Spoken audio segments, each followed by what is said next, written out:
Friends, I am Dr. Shailja Pandey and today's topic is urethritis. Urethritis एक तरीके का infection ही है, जैसे यूटीआई होता है उसी तरीके से होता है, मगर दोनों के सिम्टम तो काफ़ी हद तक सेम होते हैं, मगर ये दोनों अलग अलग होते हैं। यूरेथ्रा यानी जो यूरिन ट्रैक्ट होता है, मतलब जहाँ से यूरिन पास होती है वहाँ पे स्वेलिंग आ जाती है यूरेथ्रा में, तो उसमें उसको जो है उस स्थिति को हम यूरेथ्राइटिस कहते हैं। ये ज़्यादातर बैक्टीरियल इन्फेक्शन की वजह से होता है। ये यूरिन ट्रैक्ट इन्फेक्शन से अलग होता है, यूटीआई से अलग है, मगर इनके सिम्टम्स काफ़ी हद तक एक जैसे होते हैं। यूटीआई जो होता है यूरेथ्रा से यूरिन ट्रैक्ट तक के किसी भी पार्ट को इन्फेक्टेड कर सकता है, और इसमें क्या होता है कि ये किसी भी यूरेथ्राइटिस जो है किसी भी एज ग्रुप में हो सकता है। ज़्यादातर ये फीमेल्स को अफेक्टेड करता है। मेल्स में भी यूरेथ्राइटिस होता है, मगर फीमेल्स में ज़्यादातर होता है इन्फेक्शन ये, और किसी भी एज में ये हो सकता है। अब इसके सिम्टम्स क्या होते हैं? इसमें सिम्टम्स ये होते हैं, बर्निंग यूरिनेशन होता है, जलन होती है पेशाब करते समय, यूरिन जो है पास करते समय पेन होता है, बार बार यूरिन जाने की इच्छा होती है।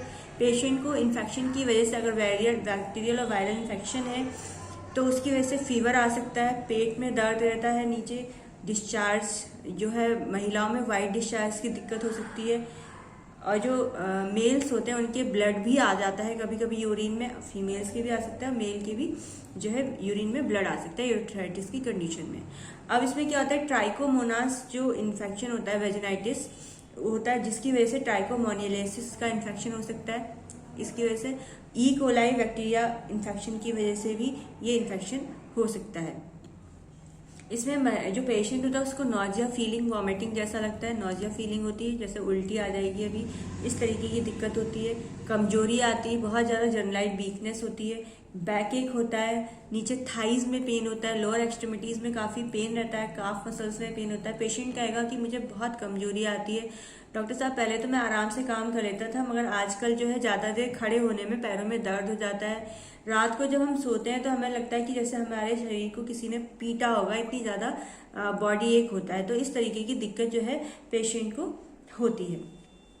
भूख कम लगती है, एपेटाइट जो होता है डिक्रीज हो जाता है इसमें, और जो है ऐसा लगता है कि अभी वो यूरिन जाएगा और उसको ऐसा लगे कि अभी फिर से जाना है, मतलब थोड़ी सी बची है, तो बार बार जो है पेशाब जाने की उसकी इच्छा होगी। रात को सोते समय बार बार उसकी नींद इसकी वजह से डिस्टर्ब रहती है। नींद डिस्टर्ब होने की वजह से उसके सिर में दर्द होना, आंखों में भारीपन होना, दिन भर सुस्त जैसा रहना, इस तरीके की दिक्कतें होने लगती है। टेस्ट इसमें होते हैं जिसमें यूरिन टेस्ट किया जाता है। यूरिन टेस्ट में पता चलता है कि इन्फेक्शन कितनी हद तक पहुंच चुका है। सिस्टोस्कोपी की जाती है, नेजल स्वैब टेस्ट किया जाता है जिसकी वजह से इन्फेक्शन यूरेथ्राइटिस का पता चलता है।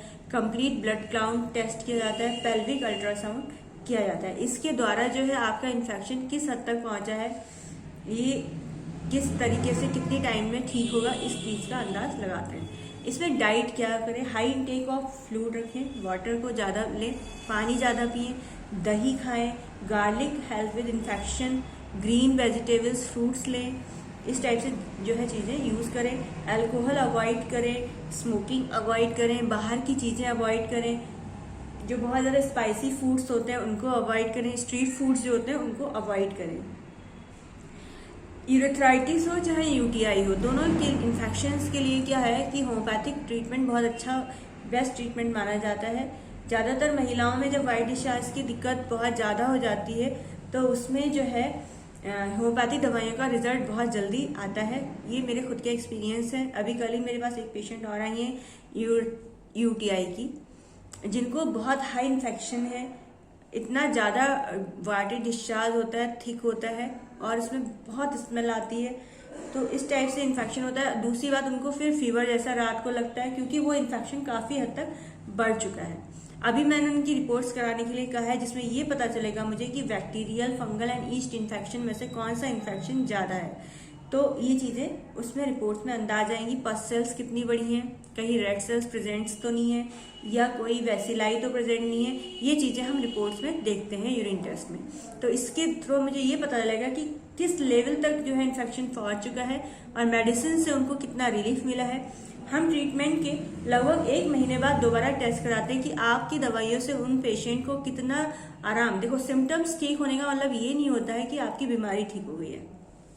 अगर आप सिम्टम्स रिलीव कर रहे हैं तो आपका जिम्मेदारी बनती है डॉक्टर की कि पेशेंट की दोबारा रिपोर्ट कराए, जिसमें ये पता चलेगा कि वो इन्फेक्शन वाकई में ठीक हो चुका है या नहीं ऑन रिकॉर्ड। ठीक है, अब कौन कौन सी दवाइयां जो होती है बहुत ज्यादा हेल्पफुल होती है होम्योपैथी में, एक तो पल्सिटिला बहुत अच्छी मेडिसिन है, बोरेक्स हो गई। अगर महिला ये कहती है कि उसको जो यूरिन आ रही है वो बिल्कुल गर्म वार्म है और हॉट यूरिन आती है और ऐसा लगता है बहुत जलन हो रही है, तो वहाँ पे बोरेक्स बहुत अच्छा काम करती है। एपिस मेलिफिका हो गई, सल्फर है, एकोनाइट है, वर्वेरिस वल्गैरिस मेडिसिन है, सरसेप्रिला है। ये मेडिसिन जो होती हैं, बेलाडोना है, बैठ जाइए आप, ये मेडिसिन जो होती हैं बहुत ज़्यादा अच्छा इफेक्ट करती हैं इसमें।